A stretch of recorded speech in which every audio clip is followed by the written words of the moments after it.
Alright, let's use Desmos to do a bit of this piecewise interpolation.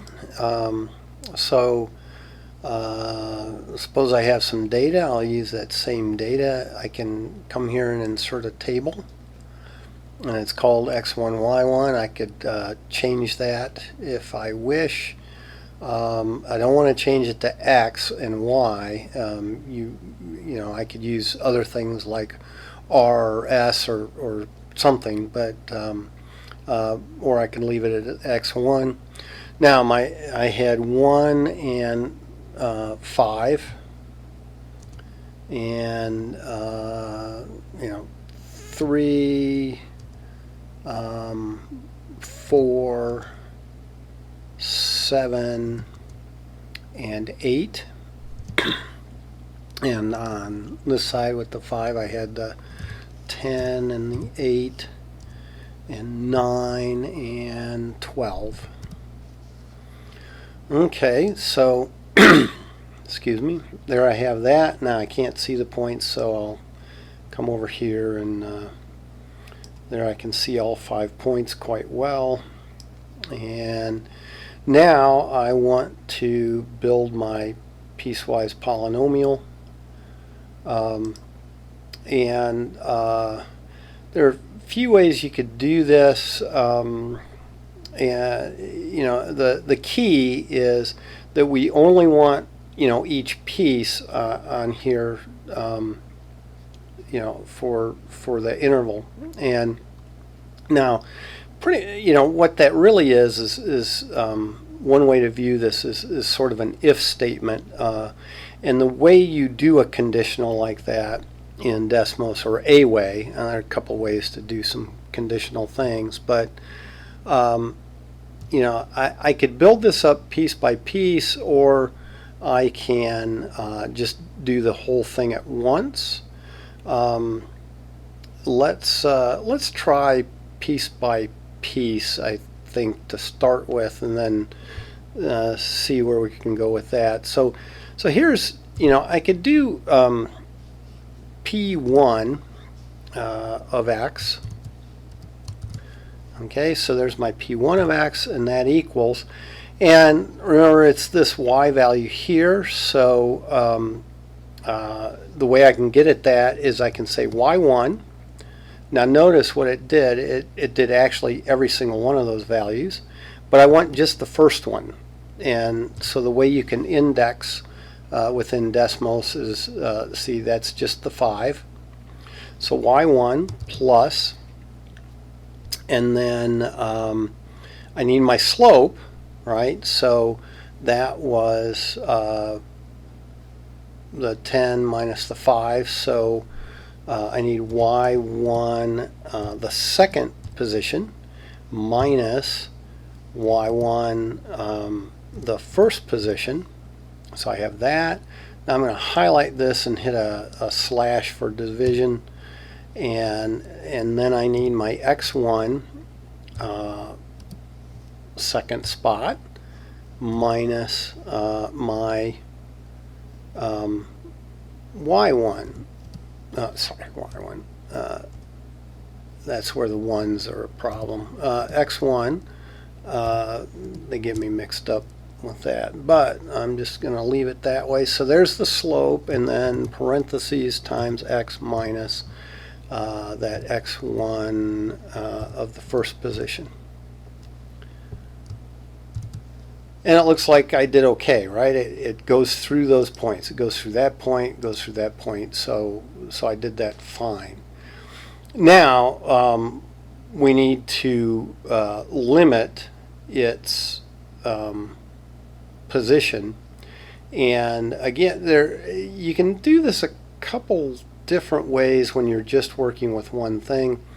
Now I'm going to grab this and pull it out like that so we can see everything as I do it. Now, so what I can do to limit this thing's domain is I can do it as a conditional, and a conditional uses an open parenthesis, and so there's the closed parenthesis, And actually, if you've ever used conditionals in Excel, it works pretty much the same way. Is you give the condition first, and so my condition here is that I want x between that 1 and 3. So I have x1 1 is less than or equal to x. Now here I'm going to go with a strict inequality for a function, although in this case, because we're doing interpolation, everything matches up, we could get away with having our function defined differently, two different ways, but we know they actually come out the same value. But I'm going to try a strict less than sign here, and x1 at the second spot, and then a colon. And so what this did was it said, well, when x is between these two things, then the colon, that's the condition, then after the colon is this is what you do if it's true. And so it plotted that if it's true. And then you could, with a comma, add what happens when it's false, but I don't want anything to happen when it's false. So I won't put anything there. But notice, just to show you what's happening, is I'll put 7. And you see what happened was when this condition is not met, it gave me y equals 7. But when the condition was met, it gave me that linear interpolant that I wanted. So see, we don't want that there. So we just get rid of that. And so it's only doing the part that's true. Okay, so there's our first function. Now I can, I could do some copy and paste here. So if I highlight that whole thing, now to do a copy I have to use Control-C. I can't use the mouse or something like that, and then Control-V for paste. And it just plotted the same thing right over it. Well, now I want to come in here and say, well, no, this is P2, and then this goes from 2 to 3, and this is a 2. So I'm sort of brute forcing it here. There might be a slicker way to do this. I think there probably is, but let's do the brute force thing first. And there we go. I've got it. That didn't take very long, and I can do it again down here. Control-V, and this is my P3. And so this needs to start at number 3, go to 4, start at number 3, go to 4 here, go to 3, 3, and 3.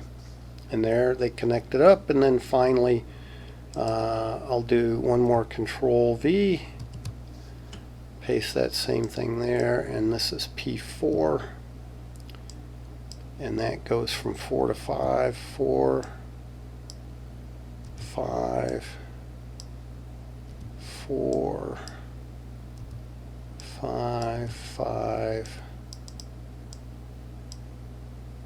4, 4, and 4. Okay, there we have it. Now I can make this all one function. I could say, I think I can do this anyway. Let's try this. And actually, I just remembered here, I want to equals. Okay. Now, P of x is equal to, and I could just do P1 of x plus P2 of x plus P3 of x plus P4 of x if I want to. And So I have that one all done. Now it should be there. Let's see what happens. P of x.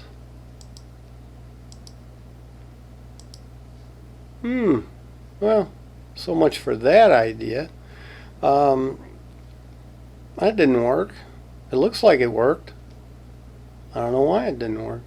Let's see. Yeah, I don't see it anywhere. I would have thought that worked. Oh well. Okay, bump that. That doesn't work. I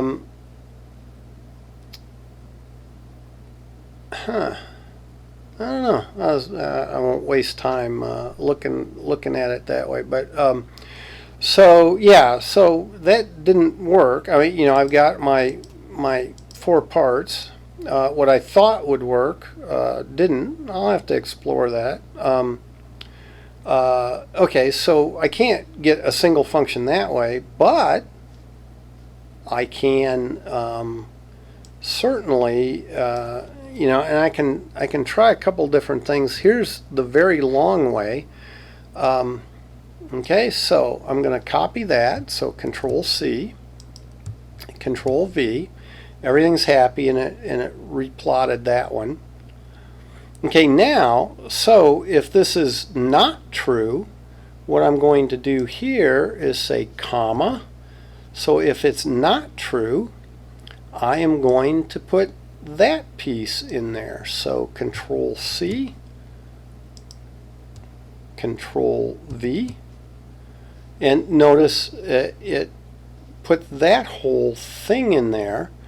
And this is saying, okay, if that first condition is not true, I'll go to this condition, because see, there's the colon, and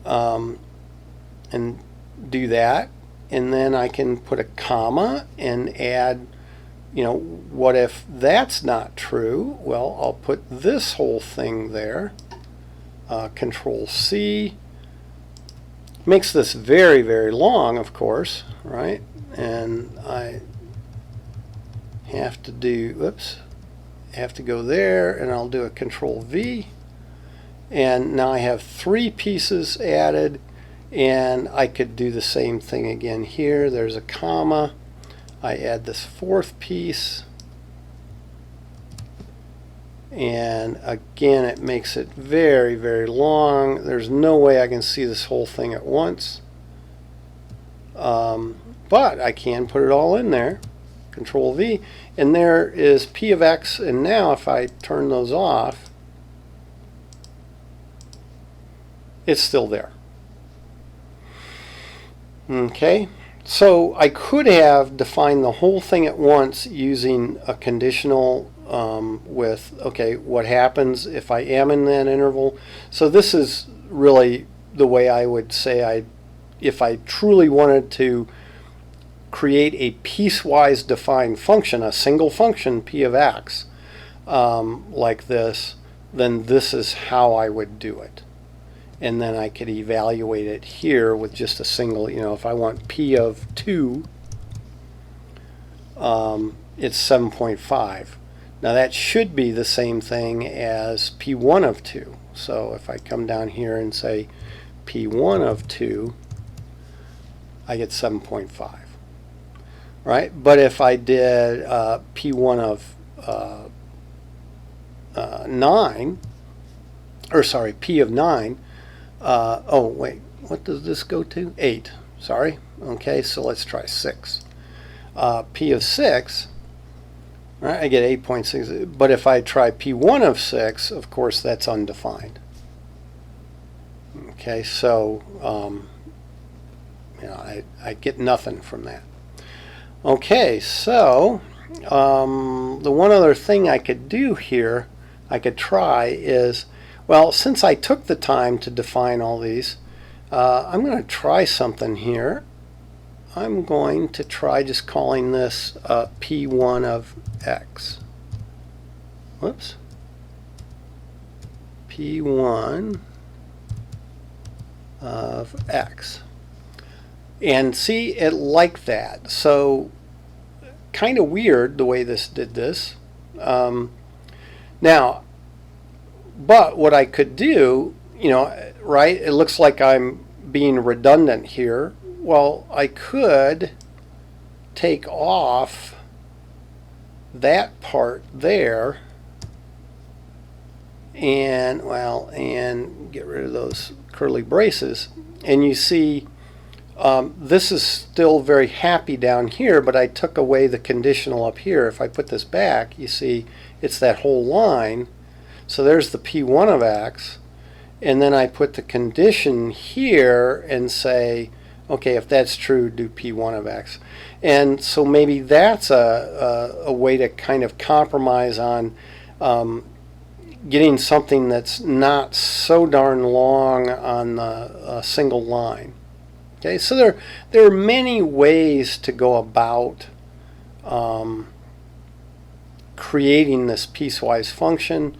Again, I could just do 4 separate pieces and use them separately, or I could make one big function using these conditionals this way. But there you go. There is for some data. There are some ways to create a piecewise function within Desmos. Again, I can I could make this a little smaller by getting rid of that part and just doing the P2 of X. It's still long because